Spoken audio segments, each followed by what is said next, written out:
തൂക്കം വന്നിട്ടുണ്ട്. വണ്ടിയിലൊക്കെ കയറുമ്പോൾ കൊച്ചിന് തോളയിലിട്ട് ഉറക്കാൻ കൊണ്ട് കിടക്കുക, മറ്റത് ഡബണേറും വായിച്ച് ഇങ്ങനെ.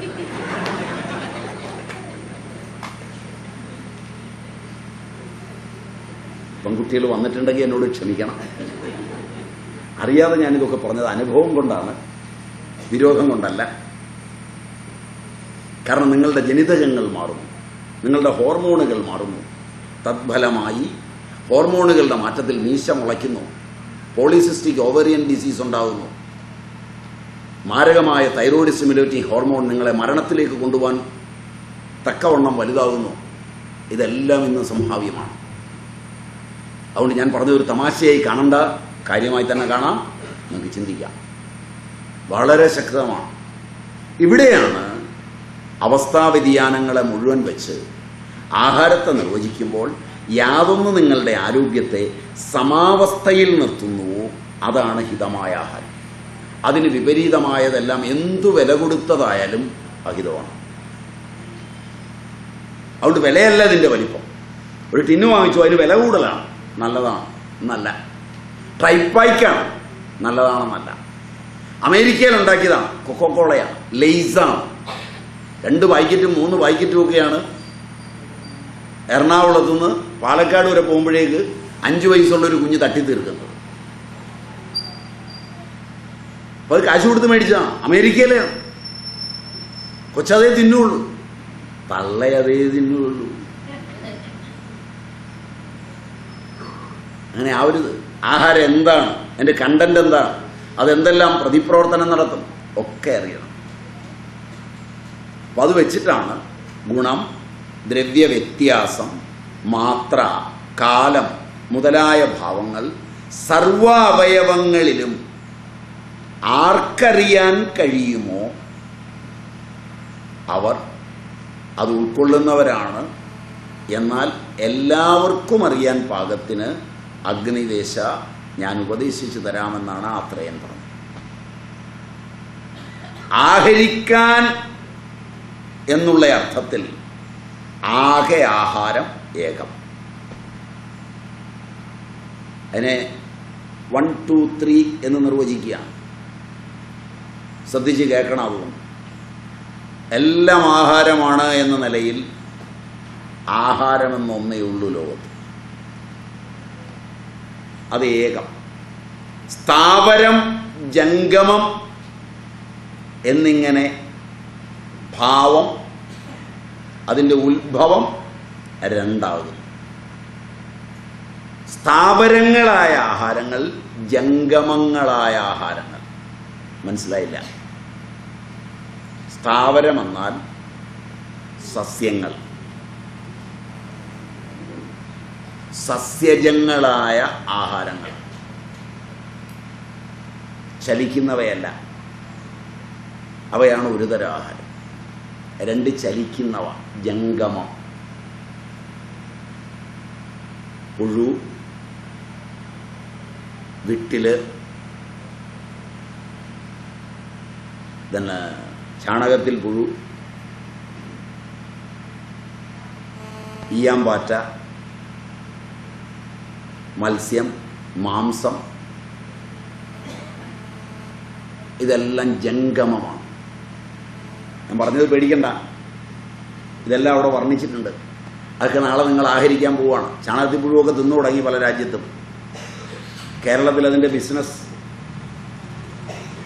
ഒരു വലിയ കമ്പനി ഏറ്റെടുത്തിട്ടുണ്ട്. കേരളത്തിലെ ഏറ്റവും വലിയൊരു കമ്പനി ഏറ്റെടുത്തിട്ടുണ്ട്. നിങ്ങൾക്ക് നാളെ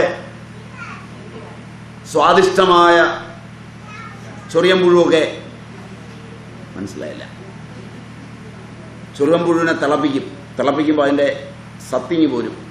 എന്നിട്ട് അരിച്ചം കളയും, മറ്റേ ആ നാരെല്ലാം, അതിൻ്റെ ആ രോമം, അതാണ് ചൊറിയുന്നത്. അങ്ങ് അരിച്ച് കളയും. എന്നിട്ട് അതിനെ സ്ലാബുകളാക്കും. സ്ലാബുകളാക്കി അതിനകത്ത് മൈദയൊക്കെ ചേർത്ത് ബിസ്ക്കറ്റാക്കി തന്നാൽ ഒരു വിരോധം ഉണ്ടാവില്ല. രാവിലെ സന്യാസിമാരുൾപ്പെടെ അടിക്കുന്ന കൊറിയൻ ബിസ്ക്കറ്റ് ഗുജറാത്തിൽ നിന്ന് ഗദർ കൊണ്ടിരുന്ന മത്സ്യമാണ്, കിളിമീനാണ് അതിൻ്റെ കണ്ടന്റ്. വളത്തിനാണെന്ന് പറഞ്ഞ് കിളിമീൻ ശേഖരിച്ച് അതൊരു ഡ്രമ്മിലിട്ട് വെയിറ്റ് അപ്ലൈ ചെയ്ത് ദ്വാരങ്ങളിലൂടെ അതിൻ്റെ മാംസം മുഴുവൻ പുറത്തു വന്ന് മറ്റത് വളമായി അയച്ച് ഈ സാധനം കയറ്റി അയച്ച് കൊറിയയിൽ നിന്ന് ബിസ്ക്കറ്റായി വന്നത് ഗുജറാത്തിൽ തന്നെ ഉണ്ടാക്കുന്ന ഫാക്ടറിയാണ്. ലോക കോടീശ്വരന്മാരിൽ ഒരാളാണ് ഇയാൾ. നിങ്ങൾ രാവിലെ കറുമുറ എന്ന് പറഞ്ഞാൽ എടുത്തിട്ട് തട്ടുന്നില്ലേ? മനസ്സിലായില്ല. അത് പാലിൽ മുക്കി തട്ടുമ്പോൾ ഒരാഴ്ച കഴിയുമ്പോഴേക്ക് തലേ താരണം തുടങ്ങും. കുറച്ച് കഴിയുമ്പോൾ സോറിയാസിസ് ആവും. കാരണം പാലും മീനും അവിരുദ്ധമാണ്. ആദ്യം ബാധിക്കുന്നത് ത്വക്കിലാണ്.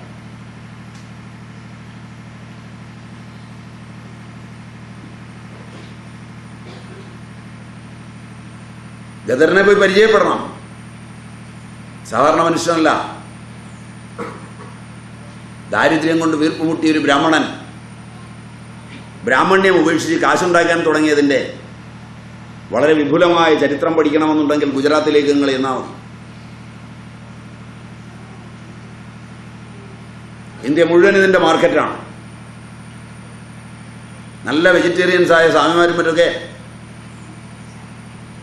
രാവിലെ ഒരു 4 എണ്ണം 6-7 മണിക്ക് അങ്ങ് അടിച്ചു കഴിയുമ്പോൾ ചായ മാത്രം കുടിക്കരുതെന്ന് അവരുടെ ഡോക്ടറും പറഞ്ഞിട്ടുണ്ട്. അതുകൊണ്ട് മുക്കി അടിച്ചു കഴിഞ്ഞാൽ 1.5 ആഴ്ച കഴിയുമ്പോൾ ചെറിയ കലയൊക്കെ വരും. അപ്പോൾ പിന്നെ തന്നെത്താൻ ഫേഷ്യലിന് ബ്യൂട്ടി പാർലറിൽ പോകേണ്ടി വരും.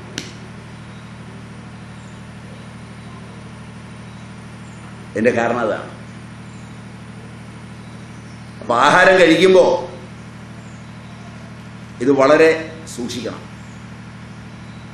ആഹാരം ജംഗമമുണ്ട്, സ്ഥാവരമുണ്ട്. ജംഗമം കഴിച്ചു ശീലിച്ചവർ സ്ഥാവരത്തിലേക്ക് പെട്ടെന്ന് മാറുകയും അരുത്. ഇത് കേട്ടിട്ട്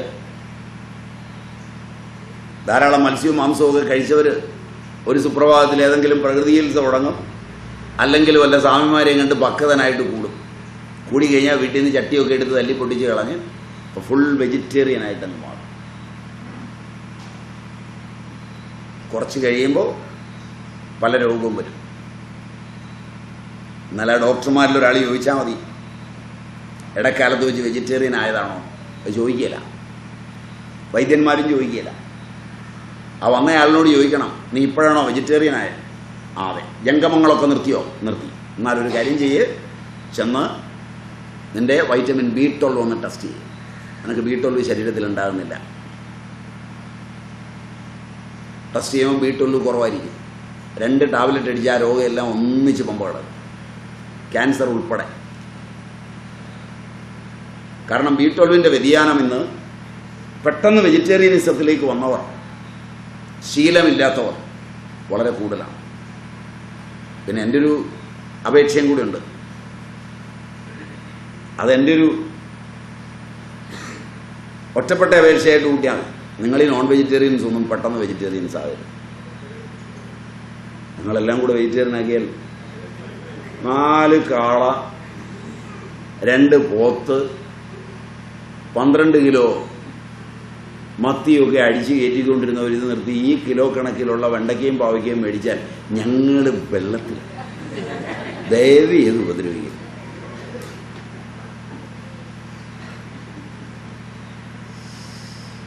അതുകൊണ്ടുകൂടിയാണ് പറഞ്ഞതെന്ന് കൂട്ടിക്കോളൂ. അതുകൊണ്ട് വെജിറ്റേറിയനിസത്തിലേക്കൊന്നും പെട്ടെന്ന് മാറരുത്. ശീലമുള്ളത് കഴിക്കാം. ശീലമാണ് ആഹാരം, സാൽമ്യമാണ് ആഹാരമെന്നാണ് ആയുർവേദത്തിൻ്റെ നിയമം. അല്ലാതെ ആയുർവേദം എന്ന് പറഞ്ഞാൽ ഉടനെ നിങ്ങളെ എല്ലാവരെയും പിടിച്ച് വെജിറ്റേറിയൻ ആക്കിക്കളയാം, അങ്ങനെയൊന്നും ചിന്തിക്കുന്ന ഒരു ശാസ്ത്രശാഖയല്ല ആയുർവേദം. അതുകൊണ്ട് യാതൊരു കാരണത്താലും അങ്ങനെയും പോകരുത്. അപ്പോൾ 2 തരത്തിലുണ്ട്. ഒന്ന് സ്ഥാവരം, 2 ജംഗമം.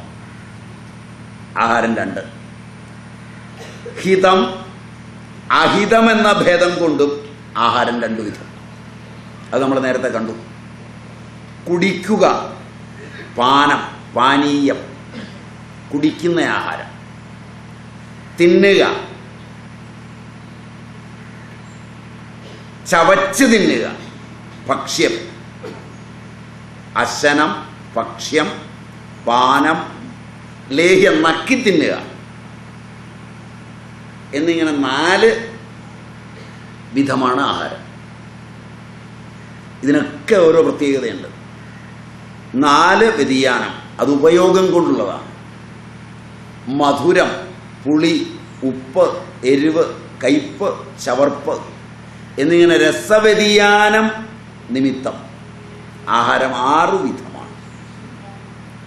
ഗുരു, ലഘു, ശീതം, ഉഷ്ണം, സ്നിഗ്ധം, മന്ദം, തീഷ്ണം, സ്ഥിരം, സരം, മൃദു, കഠിനം, വിശദം, പിച്ചിലം, ശ്ലഷ്ണം, ഖരം, സൂക്ഷ്മം, സ്ഥൂലം, സാന്ദ്രം എന്നിങ്ങനെ 20 ഗുണമുള്ളത്. അപ്പൊ സംയോഗ സംസ്കാരാദി ക്രിയാബാഹുല്യം കൊണ്ട് എണ്ണമറ്റത്. ഇതെല്ലാം ആത്രേയൻ ഭംഗിയായി പറഞ്ഞു. അതിലേതൊക്കെയാണ് ഉപയോഗിക്കാവുന്നത് എന്നാണല്ലോ ഹിതം നല്ല ചോദ്യം. അതുകൊണ്ട് പറഞ്ഞു, സുഖധാന്യങ്ങളിൽ, തൊലിയിങ്ങി പൊളിച്ചെടുക്കുന്ന നെല്ല് പോലുള്ള ധാന്യങ്ങളിൽ ഏറ്റവും പഥ്യവും ഏറ്റവും ശ്രേഷ്ഠവും ചെന്നല്ലരിയാണ്. വ്യവസായത്തിനു വേണ്ടിയാണ് ഗവേഷണം, ആരോഗ്യത്തിന് വേണ്ടിയല്ല. ഇന്നുവരെ നിങ്ങളുടെ കൃഷി ഡിപ്പാർട്ട്മെൻറ്റ് ആരോഗ്യവകുപ്പുമായി ചേർന്ന് ജനതയുടെ ആരോഗ്യത്തിനുതകുന്നത് എന്ന് പറഞ്ഞ് ഒരൊറ്റ നെല്ല് കണ്ടുപിടിച്ചില്ല. വിളവ് കൂടിയത് എന്ന് പറഞ്ഞ് ഒരുപാടെണ്ണം കണ്ടുപിടിച്ചിട്ടുണ്ട്. Am I right? Am I right? അപ്പോൾ ജനാധിപത്യത്തിൽ നിങ്ങളുടെ ഗവൺമെൻറ്റിൻ്റെ ധർമ്മം എന്താണ്? ഇത് വളരെ പ്രാചീനമാണ്. സുഖധാന്യങ്ങളിൽ പഥ്യവും ശ്രേഷ്ഠവും ചെന്നല്ലരിയാണ്. ശമീധാന്യങ്ങളിൽ, പയറുവർഗമുണ്ടല്ലോ, പുറമേ ഒരു തൊലി, കഴിക്കാവുന്ന തൊലിയോടുകൂടിയത്, അവച്ചെടുക്കാവുന്നത്, അതിലേറ്റവും ശ്രേഷ്ഠം ചെറുപയറാണ്. ഇതിനകത്ത് പറയുന്നതെല്ലാം ആൻറ്റി ഓക്സിഡൻറ്റുകളാണ്. ചരകൻ പറയുന്ന എല്ലാം നിങ്ങൾക്ക് പഠിക്കാം, ആധുനിക രീതിയാ പഠിക്കാം. ആൻറ്റി ഓക്സിഡൻറ്റുകൾ നിങ്ങളുടെ ഉള്ളിലേക്ക് ചെല്ലുമ്പോൾ അവിടെ ഒറ്റപ്പെട്ട് നിൽക്കുന്ന ഓക്സിജന് ഇണയെ ലഭിക്കുകയും തത്ഫലമായി ഏജിങ്, മറ്റു രോഗങ്ങൾ ഇവ മാറുകയും ചെയ്യും. ഇതാണ് ഫ്രീ റാഡിക്കൽ കെമിസ്ട്രിയും ആരോഗ്യവും തമ്മിലുള്ള ബന്ധം. ആയുർവേദം അനുശാസിക്കുന്ന നൂറ്റാണ്ടുകൾക്ക് മുമ്പുള്ള പഥ്യാഹാരങ്ങളിൽ ഒരെണ്ണം പോലും ആധുനിക ശാസ്ത്രരീത്യ നിങ്ങൾക്ക് എതിർക്കാനാവില്ല. ഉണ്ടെങ്കിൽ നിങ്ങൾക്ക് ഗവേഷണം ചെയ്യാം. നിങ്ങളിന്ന് 1000 ഉപകരണങ്ങളും 1000 പഠനങ്ങളും നടത്തിയാ ഇവിടെ എത്തിച്ചേരുന്നത്. ചരകൻ എങ്ങനെ എത്തി? ഭിക്ഷുരാത്രേയൻ എങ്ങനെ എത്തി? വാര്യോവിതൻ എങ്ങനെ എത്തി? ആത്രേയൻ എങ്ങനെ എത്തി? ഈ ചോദ്യം ഉത്തരം കിട്ടാത്ത ചോദ്യമാണ്.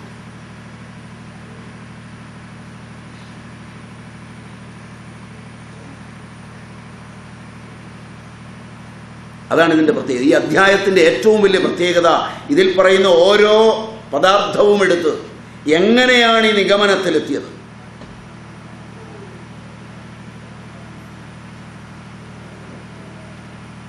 പറയാനാവില്ല.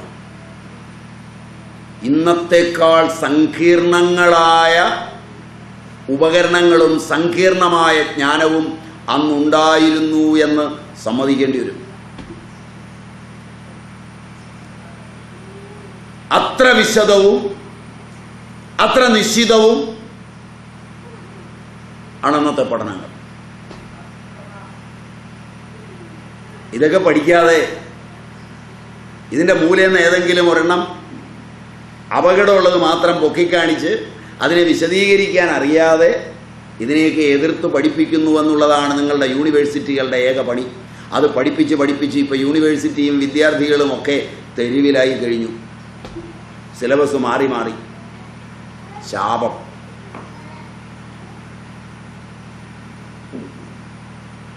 പൂർവന്മാരുടെ ശാപം.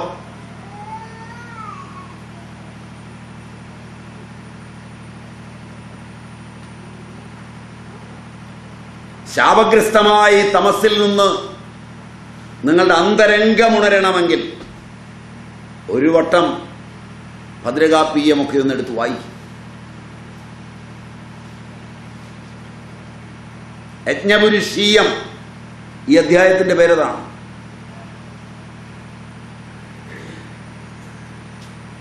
അപ്പോ 20 വ്യതിയാനങ്ങളുണ്ട്. അവ പലതരത്തിലാവുമ്പോൾ കണക്കില്ലാതെ. സുഖധാന്യങ്ങളിൽ ഏറ്റവും പഥ്യം ചെന്നല്ലരി, ശമീധാന്യങ്ങളിൽ ഏറ്റവും ശ്രേഷ്ഠം ചെറുപയർ. അതുകൊണ്ട് ഇതൊക്കെ പതിവായി വീട്ടിൽ ഉപയോഗിക്കാൻ തുടങ്ങിയാൽ ഇതൊക്കെ ഉൽപ്പാദിപ്പിക്കുമ്പോൾ കാശ് കൂടുതലോ. സാരി വാങ്ങിക്കാൻ പോകുമ്പോഴും പാൻസ് വാങ്ങിക്കാൻ പോകുമ്പോഴും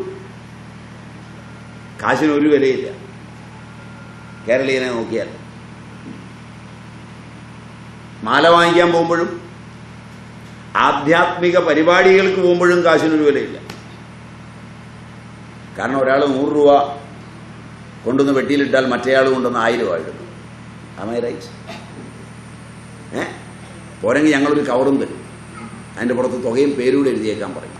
പിന്നെ അഭിമാനം അങ്ങ് ജൃംഭിക്കും. ശരിയല്ല? വിജൃംഭിത വീരന്മാരായിട്ട് അതിലെഴുതി തുക തട്ടും. അപ്പോൾ ഇതിനൊന്നും ഒരു ലോകവുമില്ല. പക്ഷേ ഒരു പാത്രം ആഹാരം ഉണ്ടാക്കാൻ വാങ്ങിക്കാൻ പോകുമ്പോഴും ഒരു അരിയോ പയറോ വാങ്ങിക്കാൻ പോകുമ്പോഴും നാറിയ ബാർഗൈനിങ് ആണ്.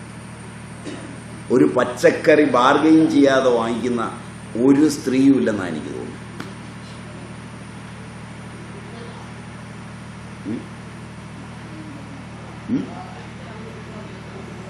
പാത്രമായിട്ട് വീട്ടുമുറ്റത്തൊരുത്തം വരും.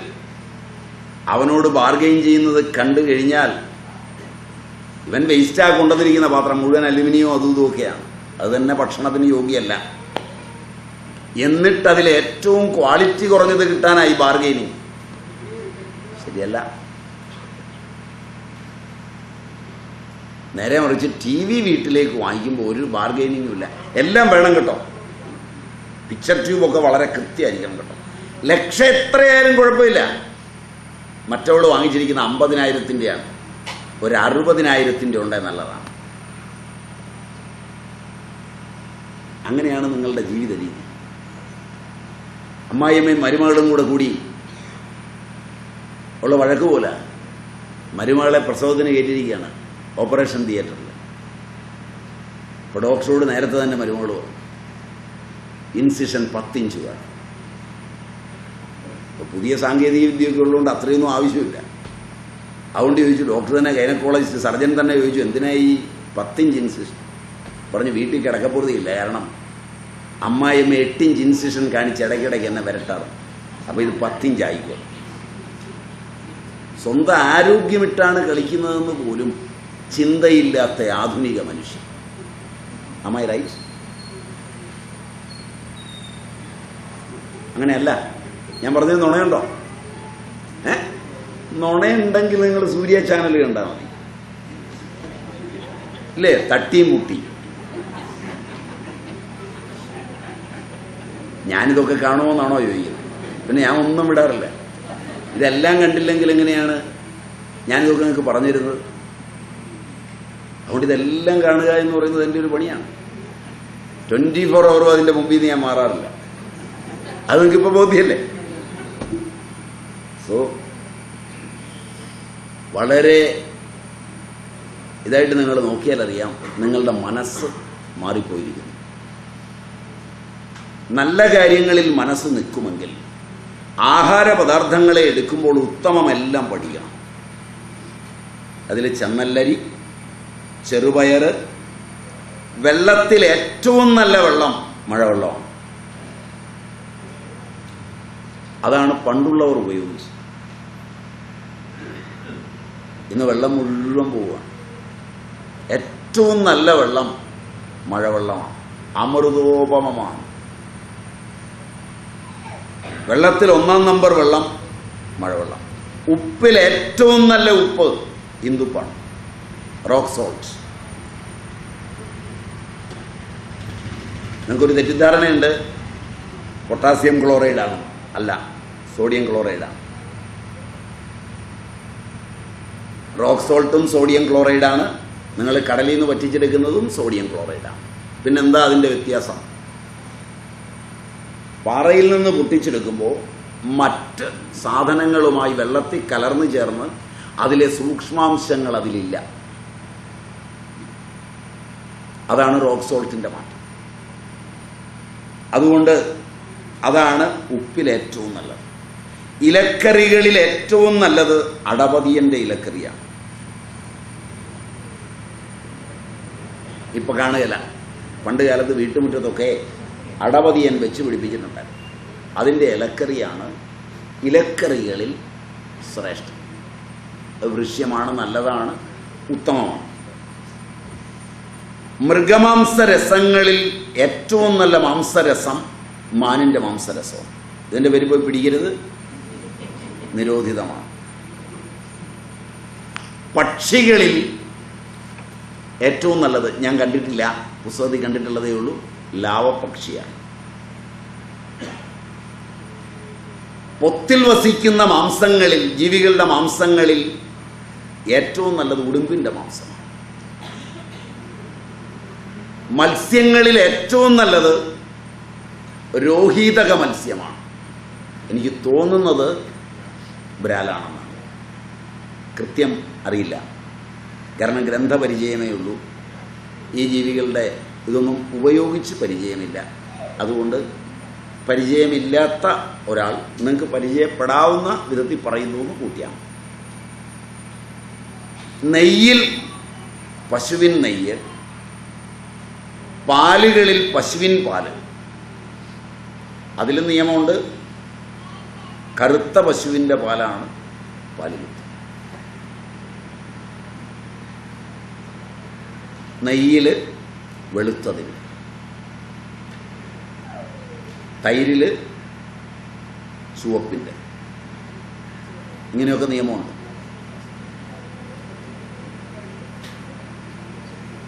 അതൊക്കെ കൃത്യമായ ഒരു രൂപപ്പെടുത്തിയിട്ടുള്ളതാണ്.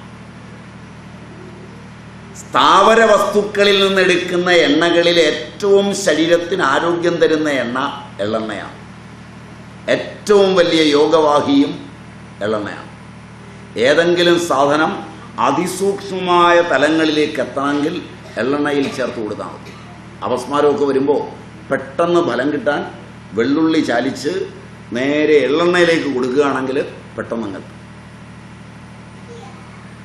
അതുകൊണ്ട് എള്ളെണ്ണയാണ് എണ്ണയിൽ ഏറ്റവും ശ്രേഷ്ഠം. അതുകൊണ്ട് പഴയ ആളുകൾ നല്ല ഏത്തക്ക, നാടൻ ഏത്തക്ക, രാസവളങ്ങളും കീടനാശിനി ഇല്ലാത്തത് കീറി എള്ളെണ്ണയിൽ പൊരിച്ച് കുഞ്ഞുങ്ങൾക്ക് കൊടുക്കും, ബുദ്ധി ഉണ്ടാകാൻ.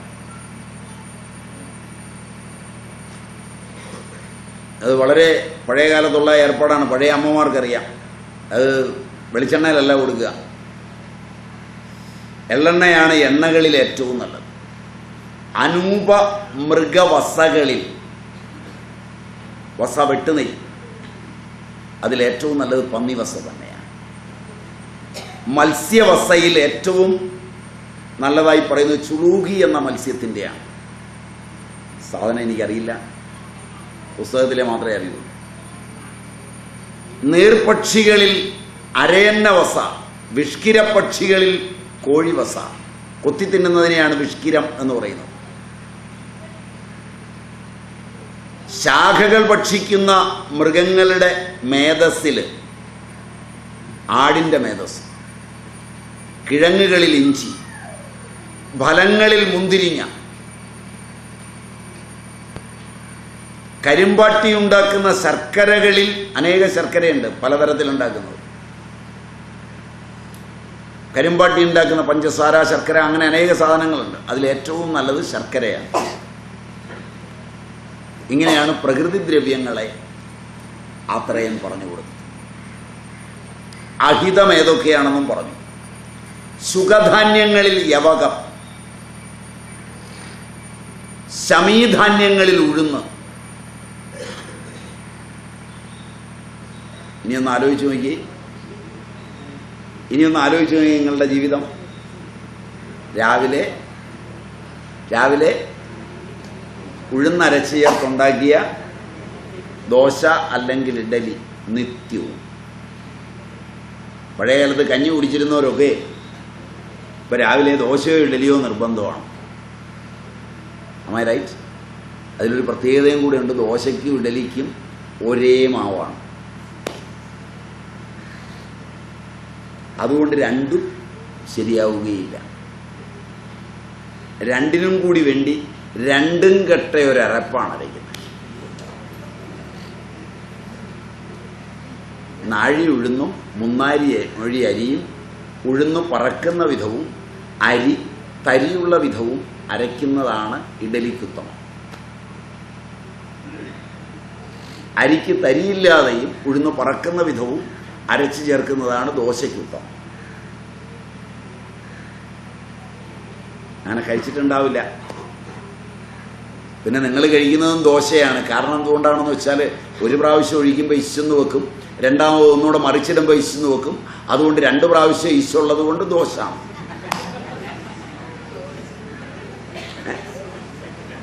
ദോശ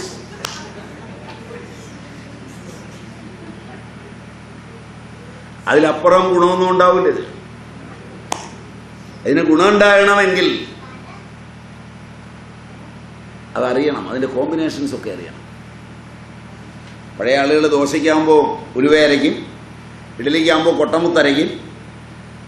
കൊട്ടമുത്തൊന്നും കേട്ടിട്ടില്ല. ആവണക്കിൻ്റെ കുരു അതിൻ്റെ തൊലി കളഞ്ഞ് അതിൻ്റെ ഉള്ളിലെ നാമ്പും കളഞ്ഞ് അരയ്ക്കും. അതുകൊണ്ട് ഇഡലി കഴിച്ചാൽ വയറിളകും, ദോശ കഴിച്ചാൽ മലബന്ധം ഉണ്ടാകും. അപ്പോൾ വീട്ടിൽ മലബന്ധം വേണ്ട കുട്ടികൾക്ക് ദോശയും, മറ്റേ വയറ്റിൽ മലബന്ധം കൂടുതലുള്ള കുട്ടിക്ക് 2 ഇഡലി. ഇഡലി അടിക്കുന്നതും അവനേറ്റ് ഓടുന്നതും ഒരുമിച്ചായിരിക്കും. ഈ ശബരിമലയ്ക്ക് പോകുമ്പോൾ തമിഴൻ വലിയ ഇഡലിപ്പാത്രമൊക്കെ കെട്ടി വരുമ്പോൾ കാണാം കേരളത്തിലെ വഴിയോരങ്ങളിൽ മുഴുവൻ. അതിൻ്റെ കാരണം ഇതാണ്, കൊട്ടമുത്തരച്ചതാണ്. അപ്പോൾ ശമീധാന്യങ്ങളിൽ ഉഴുന്ന് മോശമാണ്, വെള്ളത്തിൽ നദീജലം മോശമാണ്, ഉപ്പുകളിൽ ഓരുപ്പ്, ഇലക്കറികളിൽ കടുകിൻ്റെ ഇല, മൃഗമാംസങ്ങളിൽ പശുവിൻ്റെ മാംസം. പശുവിൻ്റെ ശരീരത്തിൽ എല്ലാ സാധനവും ഉണ്ട്, ഒരറ്റം മുതൽ. അതിലതിൻ്റെ തൊലിയുടെ അടിയിൽ മാംസത്തിനകത്ത് മുഴുവൻ അണുക്കളാണ്.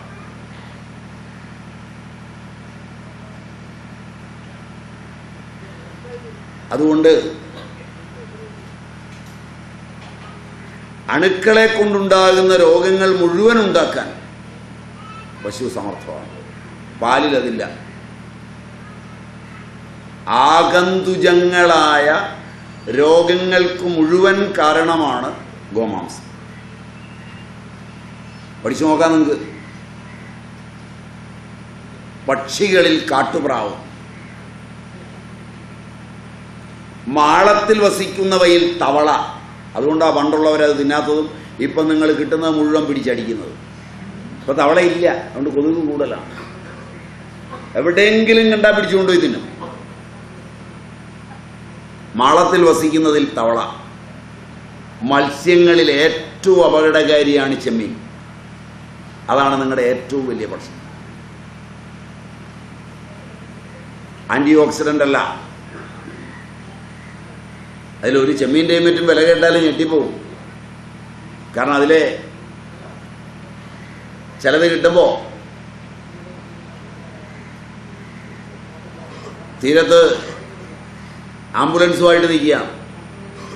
കാരണം 1 ലക്ഷം മുട്ടയൊക്കെ ഉണ്ടാവും. അതിനെ അതേപടി കൊണ്ടുവന്ന് ഇഞ്ചക്ഷനൊക്കെ കൊടുത്ത് ആ മുട്ട മുഴുവൻ വിരിയിക്കാനുള്ള ശ്രമത്തിലേക്കാണ് പോവുക. തീരത്ത് പോയി എന്നാൽ കാണാം കൊഞ്ചു വരുമ്പോൾ അതിൽ ഒരു വെറൈറ്റി വളരെ വില കൂടിയതാണ്. വലിയ വലിയ ആളുകളാണ് കഴിക്കുന്നത്. വലിയ വലിയ ആളുകളാണ് രോഗിയാകുന്നത്. മത്സ്യങ്ങളിൽ ചെമ്മീൻ. നെയ്യിൽ ആവിയാട് എന്ന് പറയുന്ന ഒരു വർഗ്ഗമുണ്ട് ആടിൻ്റെ. രോമങ്ങൾക്ക് പ്രത്യേകതയുള്ള അതിൻ്റെ നെയ്യ്. പാലുകളിൽ ആവിയാടിൻ്റെ തന്നെ പാല്. സ്ഥാവര എണ്ണകളിൽ കുയിമ്പെന്ന് പറയുന്ന ഒരു ചെടിയുണ്ട്, അതിൻ്റെ കുരുവിൻ്റെ എണ്ണ. അനൂപ മൃഗവസകളിൽ പോത്തിൻ്റെ വസ. മത്സ്യക്കൊഴുപ്പിൽ മുതലയുടെ കൊഴുപ്പ്. മുതല വെള്ളത്തിൽ വളരുന്നതുകൊണ്ടാണ് മത്സ്യത്തിൻ്റെ കൂട്ടത്തിൽപ്പെടുത്തിയിരിക്കുന്നത്. ജലപക്ഷികളിൽ നീർക്കാക്കയുടെ വസ. വിഷ്കിര പക്ഷികളുടെ, കൊത്തിത്തിന്നുന്ന പക്ഷികളുടെ വസയിൽ ചടകപ്പക്ഷിയുടെ വസ. വൃക്ഷശാഖകൾ തിന്നുന്നവയിൽ ആനയുടെ മേധസ്. കിഴങ്ങുകളിൽ മുള്ളങ്കി. ഫലങ്ങളിൽ ആഞ്ഞിലിച്ചക്ക. നീരുകൊണ്ടുണ്ടാക്കുന്നവയിൽ നീർക്കണ്ടി ശർക്കര. ഇവയൊക്കെ നിന്ദ്യമാണ്.